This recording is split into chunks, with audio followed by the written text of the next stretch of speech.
नमस्कार दोस्तों, आप देख रहे हैं खबर किसान की यूट्यूब चैनल। मैं हूं आपका दोस्त संकेत शर्मा और कार्यक्रम चल रहा है किसान की बात। जैसे कि आज हम सबको पता ही है कि हमारे देश की जो हमारी केंद्र की वित्त मंत्री है निर्मला सीतारमण जी, उन्होंने पार्लियामेंट में आज 2020 और 21 का बजट पेश किया। लेकिन इस बजट में किसानों को लेकर क्या कुछ खास है वो आज इस वीडियो की मदद से हम आपको बताएंगे। अपने भाषण में जब किसानों पर केंद्र वित्त मंत्री निर्मला सीतारमण जी बोली तो उन्होंने सबसे पहले यही कहा कि हम किसानों की आय को दोगुनी करने के लिए प्रतिबद्ध हैं। बीते वर्षों में भी इस पर काम हुआ है और आगे भी इस पर काम करेंगे। निर्मला जी ने कहा कि मंत्रालय ने 2022 में जो बजट में कृषि और किसान कल्याण मंत्रालय को 1,42,762 करोड़ रुपए प्रदान किए हैं। तो वहीं अगर बात की जाए पुराने बजट की तो कृषि के क्षेत्र में कितना कुछ आया था, तो वो आया था 1,09,750 करोड़। तो वाकई में कम से कम इस बार कुछ बढ़ोतरी तो हुई किसानों के हित में। अब देखना है कि क्या क्या चीजें वित्त मंत्री के द्वारा बताई गई कि किसानों के लिए या देश के जो खेती बाड़ी से संबंधित एग्रीकल्चर फील्ड है उसमें क्या कुछ नई चीजें हैं। तो क्या क्या बिंदु है वो मैं आपको इस वीडियो के माध्यम से सरल भाषा में बताऊंगा। सबसे पहले सिंचाई को लेकर खास ध्यान दिया गया है। सरकार ने कहा है कि कम से कम इस वित्त वर्ष में 100 जो ऐसे जिले हैं जहां पर सूखा पड़ता है, जहां पर सिंचाई की व्यवस्था नहीं है, वहां पर प्रॉपर सिंचाई की व्यवस्था हो, वहां तक पानी पहुंचे ताकि वहां के जो किसान हैं आसानी से खेती कर सकें।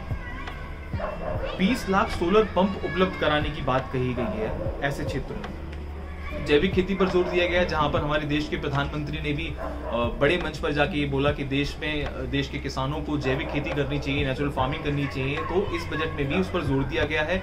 साथ ही जल्द ही एक ऐसा ऑनलाइन प्लेटफॉर्म सरकार लॉन्च करेगी जहां पर आप ऑनलाइन अपने जैविक प्रोडक्ट्स को सेल आउट कर सकते हैं और उसका प्रचार कर सकते हैं। अनाज भंडारण की बात करी गई है। जो मुख्य सबसे एक बात है कि हमारे देश में प्रोडक्शन तो होता है अनाज का, लेकिन उसका संरक्षण नहीं हो पाता, उसका भंडारण नहीं हो पाता सही से। जो हमारे भंडारण है वहीं पर हमारा अनाज खराब हो जाता है। तो अब नाबार्ड के साथ मिलकर सरकार किसानों के हित में भंडार गृह खोलने जा रही है। इसी के साथ साथ उनकी मैपिंग होगी, जियो टैगिंग होगी, ताकि उनकी सही से निगरानी रखी जा सके और उसकी लोकेशन को ट्रेस किया जा सके। किसान रेल चलाई जाएगी, बहुत ही अच्छा कदम है सरकार द्वारा। और कृषि उड़ान योजना इसका नाम दिया गया है। इसी के साथ साथ रेल मंत्रालय और जो हमारा उद्यान मंत्रालय है उनका कोलैबोरेशन हुआ है, जिसके तहत जिला स्तर पर निर्यात के केंद्र बनाने की घोषणा भी की गई है। यह एविएशन मिनिस्ट्री के जरिए होगा। इससे नॉर्थ ईस्ट और आदिवासी इलाकों की कृषि उपज को बढ़ावा मिलेगा। यानी कि जो हमारे नॉर्थ ईस्ट के जो हमारे प्रदेश हैं वो मुख्य धारा से कहीं ना कहीं कटे हुए हैं। अगर वहां से हमको कुछ यहाँ चीज दिल्ली या बड़े शहरों में कोई चीज पहुंचानी है तो उसमें बड़ा समय लगता है। लेकिन इस योजना के बाद वायु यानी कि एयर के द्वारा और जमीन के द्वारा यानी रेल और हमारे जो ये उद्यान विभाग है इसके द्वारा ये जो योजना चलाई गई है, इससे आसानी से वहाँ के प्रोडक्ट्स को हम यहाँ ला सकते हैं, यहाँ के प्रोडक्ट्स को वहाँ पे भेजा जा सकता है। तो काफी अच्छी योजना है। आशा करते हैं इससे कि हमारे किसान भाइयों को, नॉर्थ ईस्ट के जो किसान है उनको लाभ मिलेगा। पशुपालन और मछली पालन पे बड़ा जोर दिया गया है। अगर मैं आंकड़ों की बात करूं तो 2022 और 23 तक मछली उत्पादन को 200 लाख टन तक पहुंचाने की योजना सरकार के द्वारा बनाई गई है। और वहीं 2025 तक पशुओं के मुंह की जो हमारी बीमारी है, पशुओं को जो बीमारी लग जाती है जिसके कारण हमारे पशु की हानि हो जाती है, उसकी मृत्यु हो जाती है, तो इस ओर भी सरकार का ध्यान है। बीते काफी लंबे समय से जो हमारे किसान भाई हैं, जो पशुपालन करते हैं, जो डेयरी का संचालन करते हैं, उनको ये समस्या आती थी कि सरकार वो इंश्योरेंस भी ले लेते थे, लेकिन उनके पशु को बीमारी जब लग जाती थी तो एक साथ उनके कई सारे पशु मृत्यु को चले जाते थे, मृत्यु हो जाती थी जिनकी। तो इस दिशा में सरकार सोच रही है, काफी अच्छा कदम है। तो वहीं मिल्क प्रोसेसिंग क्षमता को 108 मिलियन टन करने का लक्ष्य रखा गया है, जो वाकई काबिले तारीफ है अगर ऐसा संभव हो पाता है तो। पानी की किल्लत से निपटने के लिए मैंने आपको बताया कि 100 जिलों के अंदर सोलर पंप प्रोवाइड कराए जाएंगे, उनको सिंचाई की सुविधा मुहैया कराई जाएगी। अन्नदाता को ऊर्जादाता बनाने के लिए भी काम किया जा रहा है।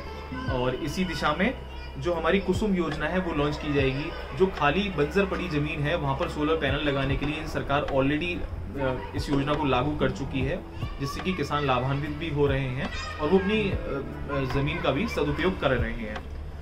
वहीं महिला किसानों के लिए धान्य लक्ष्मी योजना का घोषणा की गई है, जिसके तहत जो भी हमारे पुराने बीज हैं वो महिलाएं उसका संरक्षण करेंगी और एक प्रॉपर सीड बैंक बन सकता है। जीरो बजट नेचुरल फार्मिंग पर बड़ा जोर दिया गया है। सरकार कह रही है कि कम खर्चा करें और उत्पादन अच्छा करें, और वो भी विष मुक्त। तो ये भी एक अच्छी पहल है सरकार की। और किसान क्रेडिट कार्ड योजना को अभी 2020-21 तक लागू रखा गया है, यानी आगे बढ़ाया गया है।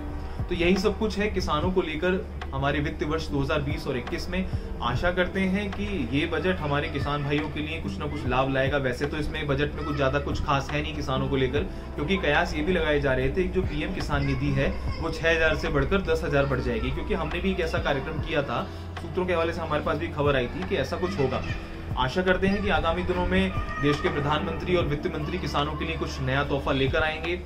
तब तक बने रहिए हमारे साथ और देखते रहिए खबर किसान की यूट्यूब चैनल। अगर आपने हमारे चैनल सब्सक्राइब नहीं किया है तो हमारे चैनल को सब्सक्राइब करें। बेल बटन दबाकर ताजा अपडेट पाने के लिए आप हमारे बेल बटन पर क्लिक कर सकते हैं। बने रहिए हमारे साथ और देखते रहिए खबर किसान की यूट्यूब चैनल। आप देख रहे थे अंकित शर्मा को और कार्यक्रम चल रहा था किसान की बात। जय हिंद, जय भारत, वंदे मातरम।